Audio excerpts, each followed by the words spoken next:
Pulau Nusa Kambangan, sebuah nama yang selalu mengundang rasa ngeri dan misteri. Terletak di pesisir selatan Jawa Tengah, tepatnya di wilayah Kabupaten Cilacap. Pulau ini sering dijuluki Alcatraznya Indonesia, tempat di mana para penjahat kelas berat dan terpidana mati menghabiskan sisa hidupnya menunggu ajal. Namun, di balik tembok-tembok tinggi, kawat berduri, dan suara ombak Samudra Hindia yang menggelegar, Nusa Kambangan bukan sekadar pulau penjara. Ia adalah saksi sunyi dari kisah manusia yang terjerat dosa, sistem hukum yang tegas, dan perdebatan panjang antara keadilan dan kemanusiaan. Sejarah singkat Pulau Penjara Nusa Kambangan. Pulau ini pertama kali digunakan sebagai lokasi penjara oleh pemerintah Hindia Belanda pada abad ke-19. Awalnya, Nusa Kambangan menjadi tempat pembuangan bagi tahanan politik dan pelaku kriminal berat. Setelah Indonesia merdeka, fungsi itu diteruskan oleh pemerintah RI dan bahkan diperluas. Kini terdapat 9 lembaga pemasyarakatan atau lapas di pulau ini. Antara lain, Lapas Batu untuk narapidana berisiko tinggi, Lapas Kembang Kuning terbuka, Lapas Pasir Putih, Lapas Besi, Lapas Narkotika, dan beberapa lainnya yang dikelola dengan pengawasan ketat oleh Kementerian Hukum dan HAM.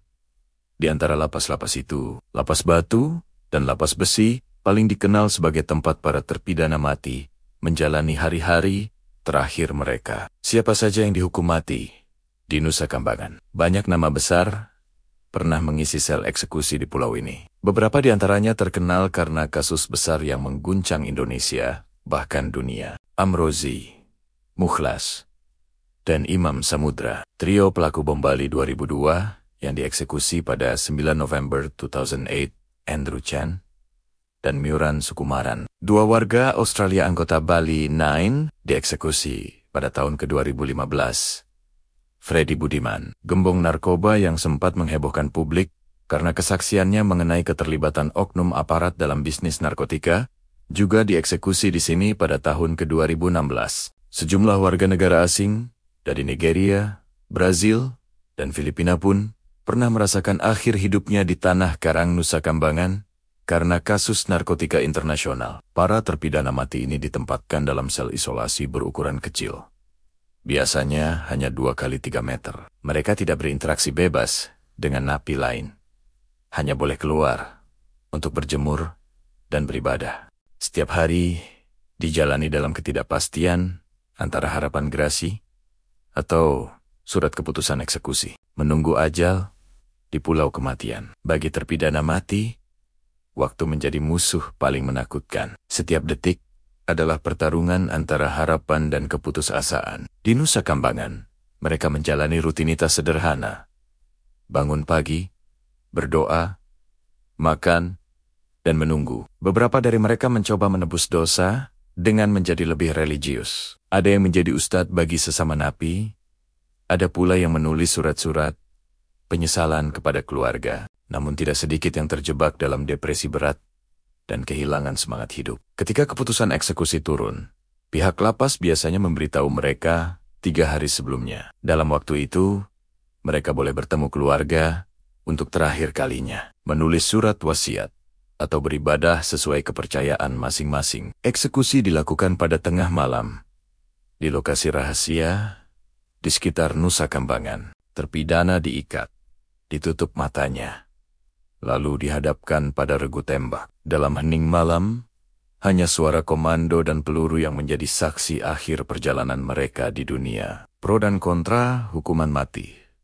Hukuman mati di Indonesia selalu menjadi bahan perdebatan. Pemerintah menegaskan bahwa hukuman ini diperlukan untuk menegakkan efek jera, terutama bagi kejahatan luar biasa seperti terorisme, pembunuhan berencana, dan narkotika. Namun, kelompok hak asasi manusia, HAM, menentangnya. Menurut mereka, hukuman mati melanggar hak hidup manusia yang dijamin dalam konstitusi dan berisiko tinggi terhadap kesalahan peradilan. Banyak pula pihak yang berpendapat bahwa hukuman mati bukan solusi, karena tidak terbukti menurunkan angka kejahatan secara signifikan. Sebaliknya, mereka mengusulkan hukuman seumur hidup tanpa remisi sebagai bentuk hukuman maksimal yang lebih manusiawi. Kehidupan para sipir dan warga sekitar bekerja di Nusa Kambangan bukan perkara mudah. Para sipir dan petugas lapas hidup dalam disiplin tinggi,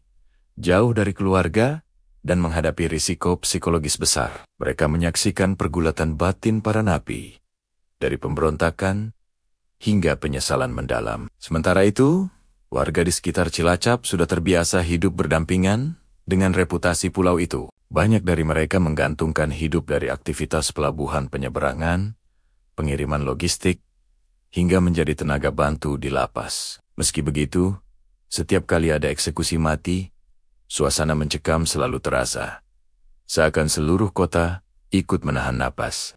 Di balik tembok, cerita penyesalan dan kemanusiaan. Tidak semua terpidana mati kehilangan sisi kemanusiaannya. Beberapa justru menunjukkan perubahan luar biasa menjelang akhir hidup. Salah satu contoh adalah Muran Sukumaran yang menghabiskan waktunya di Nusa Kambangan dengan melukis. Lukisannya menggambarkan harapan, ketakutan, dan kedamaian batin. Bahkan setelah dieksekusi, karyanya sempat dipamerkan di Australia sebagai simbol penyesalan dan kemanusiaan. Ada pula kisah Freddy Budiman yang sempat menulis surat terbuka berisi pengakuan dan permohonan maaf. Ia juga mendirikan tempat ibadah kecil di dalam lapas dan mengajak napi lain untuk berhenti dari dunia narkoba. Kisah-kisah seperti ini menunjukkan bahwa bahkan dalam ruang paling gelap, cahaya pertobatan masih bisa menyala. Masa depan hukuman mati di Indonesia.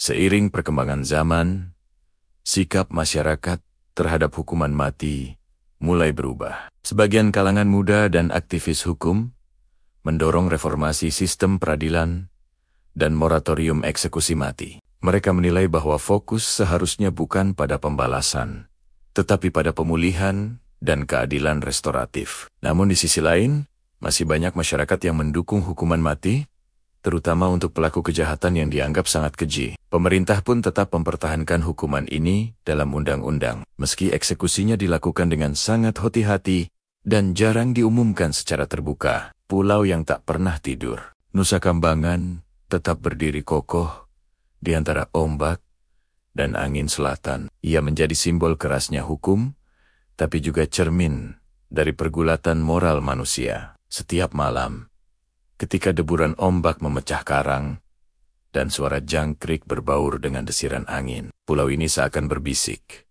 tentang dosa, penyesalan, dan harapan. Di balik tembok batu itu, manusia-manusia yang pernah tersesat kini hanya menunggu giliran menuju akhir. Nusa Kambangan bukan sekadar pulau penjara. Ia adalah pengingat abadi bahwa keadilan tidak selalu hitam dan putih, dan bahwa setiap manusia, bahkan yang paling berdosa sekalipun, masih menyimpan secercah kemanusiaan.